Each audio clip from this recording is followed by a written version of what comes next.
Y ofrezco la palabra a la distinguida representante de los Estados Unidos. Thank you, Mr. President. I want to first begin by giving our thoughts and prayers to the people of China, as well as to the school tragedy that we've heard this morning. I know that facts are still coming in, but just from what we're hearing so far, it's heartbreaking. So just know that the United States stands with you in prayer for not only the students, but the families as well. I want to thank our briefers, as well as Senegal, Ethiopia, and Egypt for convening this meeting. We truly value your leadership to promote cooperation between the African Union and the United Nations. The African Union is an indispensable partner to both America and the United Nations in promoting peace and security to Africa.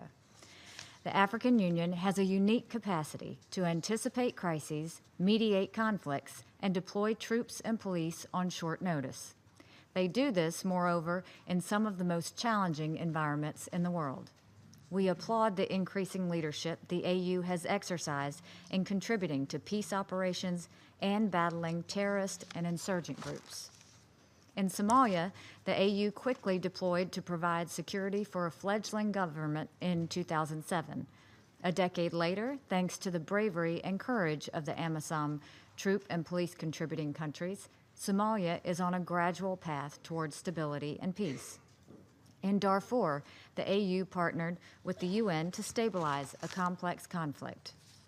Across the continent, the AU is partnering with sub-regional organizations and countries to respond to emerging and complex threats, from tense electoral transitions in West Africa to Boko Haram in the Lake Chad Basin. We value our cooperation with our African partners. It is in the interest of all of us to work for peace and prosperity in Africa. So the question is not will the AU Peace and Security Council and the UN Security Council continue to improve our cooperation. The question is how we can best work together to promote peace and security. Progress has been achieved thanks to the work of both organizations, but there is much more work to be done. In order to ensure that the Security Council's response to the AU initiative is effective, we need better cooperation in planning operations. The Security Council and AU Peace and Security Council must share assessments of the political, security, humanitarian, and human rights dimensions of missions from the very outset. Working together early helps us ensure that the strategic concept, including operations, force generation, and mission cost, has the buy-in of all parties. We support the AU's efforts to increase financial self-reliance and build the African Union Peace Fund. We look forward to working with AU member states to identify non-trade mechanisms for greater self-financing. But any resolution with this goal in mind must hold member states accountable to their international obligations and commitments. We welcome the AU's efforts to put in place effective mechanisms to respect human rights in all of its missions.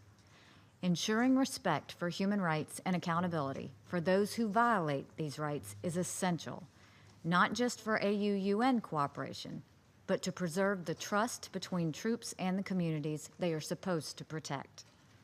This will require the creation of rigorous procedures for screening and selection of troops and police, followed by training and monitoring of personnel. Violations and abuses must be reported and independently investigated. Perpetrators must be held accountable. On this, there will be no compromise. We are encouraged by the prospect of more effective, self-sufficient, and African-led peace operations. We understand, however, that additional progress will take time. Therefore, before considering moving forward on any framework resolution with regard to financial support through the UN, we will look for implementation and concrete results from the AU's own benchmarks and timelines.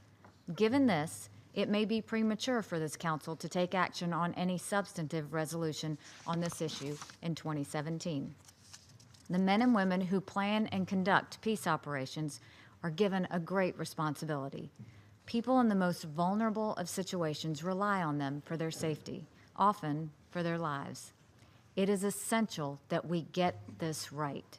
It is worth taking the time to make sure we get it right. Again, we thank the Secretary General and the AU Commission Chairperson, as well as their respective organizations, for their commitment to advancing the AU-UN partnership, and through that, the peace,